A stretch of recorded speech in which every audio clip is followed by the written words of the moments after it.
What's going on, guys? It's Flaws, and in this video we're going to be talking about mentality and psychology in games and how to avoid tilt and win more games. So let's get right into it. The first thing we're going to talk about is developing a strong mental game. This is one of the big differences between lower and higher level games. Is in lower level games it seems like your team can get tilted after a single round or maybe 3 rounds into the game, which in higher level games it takes about 10 rounds or maybe where it seems like it's kind of doomed for your teammates to actually get tilted.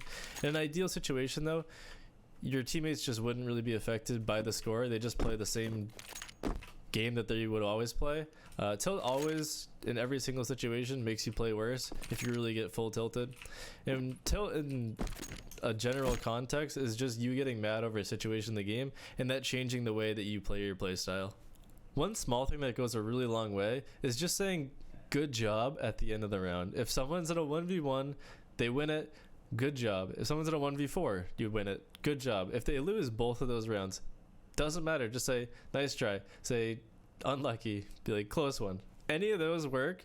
Any other words that you say are probably not going to be helpful after the round. You're probably a little bit angry that you lost the round, so you're going to blame it on the one person who had the chance in the round to win it, because you're dead. So you're watching someone play and you just say, oh, they lost the round for us. No, that's not what happened. Like it's 5 versus 5. Someone in some point of the round died in a bad point for you to lose the round. That's the beauty of Counter-Strike, is at some point you made a mistake to lose the round.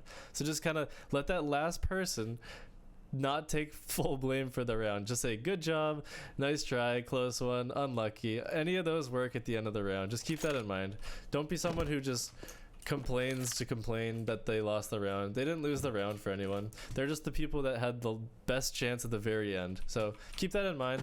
If you're someone who kind of finds yourself doing this, just say nothing at all if you can't be positive. Also, that goes for the whole game. Just be positive or don't say anything at all. So just keep that in mind, and that's just something that can go a long way. One of the biggest things is you have to manage your tilt and frustration. The biggest cause of that is just your teammates are playing a different style than you would. This happens a lot when you die and you're watching someone try to clutch around. All you have to do is sit back, completely ignore what's actually happening on your screen, and just see if they win the round or not. You can make calls if you think someone that maybe they didn't hear a noise or a sound in the actual round, but besides that, just only make calls based off of the game. If someone's getting really frustrated, just ignore them, let them get angry with themselves. Don't actually play into it. If it's a round that's kind of close and your teammate maybe makes a dumb play and you think it's going to come up later in the game, then you can bring that up and be like, hey, like maybe you could have thrown this flash here, or we need to peek together, so let's try to do that next round, or whenever that happens again in the game. So just kind of, if it's going to be a problem for the rest of the game, then bring it up. If it's not going to be a problem, like, I don't know, they're just something happened in the round where it's very like single based off of that round, then maybe just don't even bring it up, because a lot of people aren't really mentally stable when you're playing in pugs and games like that. So just kind of think if it's even worth it to bring up the problem. If it is, just bring it up quickly. If they start getting angry and upset with you, just kind of ignore them, let them have their little tantrum, and then you can just play your game afterwards. If it's something that's a little bit more based off of your own play style, just kind of think about like why maybe you died, or maybe you could have played some round differently. If you think you did everything correctly, then what's the point of getting tilted? I mean, there are rounds that are going to be unlucky. That's why you play so many rounds in the game. So just kind of keep that in mind, and it's really not a big deal when you really look at the broad picture of it. Now let's talk about the psychology of games. A lot of the times if you're in a high pressure situation, it's hard to kind of lose that adrenaline after the round ends. Also, if you don't really work well with adrenaline, or maybe you're in a 1v1 situation and you're really nervous, what you can do instead is just kind of put yourself in those situations more often, and eventually you will just be calmer in fighting those kind of battles. If you're in a 1v1 here and maybe there's a guy and you like kind of get shaky, which happens a lot, like that's just your nerves. Like that's not anything else. If you play normally and you're a smooth like aimer, just kind of think about that. Like, why am I so shaky in this situation? Am I in a bad spot? Am I playing somewhere where I'm not really set up for my own play style?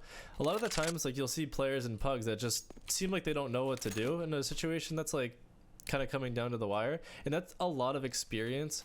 We'll go into that and we'll make you a better player. But if you can just kind of objectively keep your plays in your mind of what was the best play there, am I making the best play? Even if your aim's off, you can miss 20 bullets, your team can say, oh, you're shit. It doesn't really matter. Like, if you're making the best play or you're not making the best play, as long as you understand that and you can fix your game, don't have an ego attached at all to your actual plays that you make in the game. Don't have an ego attached to your score. It doesn't matter. It just really matters on, am I making the best play possible, and how can I get better each and every single game. The people you play with, you're never going to see again, so it doesn't really matter.